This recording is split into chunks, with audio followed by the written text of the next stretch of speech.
জ্ঞান নাকি আচরণ, কোনটি শ্রেষ্ঠ? একসময় এক রাজা ছিলেন যিনি তাঁর রাজ্যের রাজপুরোহিতকে খুব সম্মান করতেন। তিনি যখনই আসতেন, রাজা নিজেই তাঁর সিংহাসন থেকে উঠে তাকে সম্মান জানাতেন। একদিন রাজা তাকে জিজ্ঞাসা করলেন, আমার একটা প্রশ্ন আছে, আমাকে বলো তো, একজন ব্যক্তির আচরণ মহান নাকি তার জ্ঞান মহান? পুরোহিত বললেন, আমাকে কয়েকদিন সময় দিন, তারপর আমি তোমার প্রশ্নের উত্তর দেব। পরের দিন রাজপুরোহিত রাজার কোষাগারে গেলেন এবং সেখান থেকে কিছু স্বর্ণ মুদ্রা তুলে তার ব্যাগে রাখলেন। কোষাধ্যক্ষ এটা দেখলেন, কিন্তু রাজপুরোহিতের অবস্থান বিবেচনা করে চুপ করে রইলেন।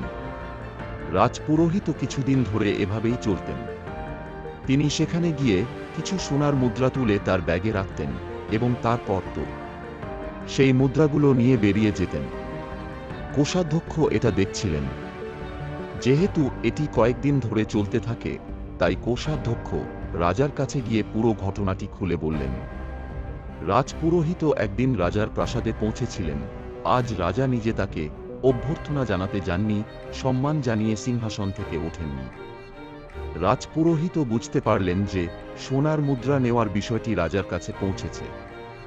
রাজা উচ্চস্বরে পুরোহিতকে জিজ্ঞাসা করলেন, তুমি কি কোষাগার থেকে সোনার মুদ্রা নিয়েছ?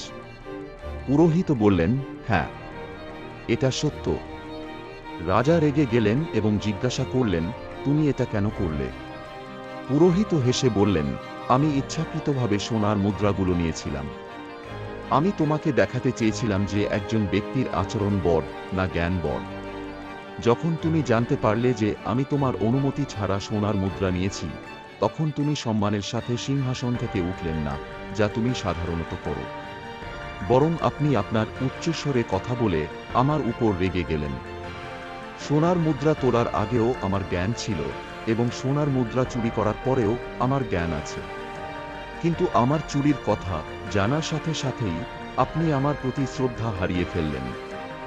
আপনি আমার আচরণের জন্য আমাকে সম্মান করতেন, কিন্তু আমার আচরণ পরিবর্তনের সাথে সাথে আমার সম্পর্কে আপনার ধারণাও বদলে গেল এবং আপনি আমাকে সম্মান করতে পারলেন না। রাজা বুঝতে পারলেন এবং পুরোহিতের উত্তরের প্রশংসা করলেন।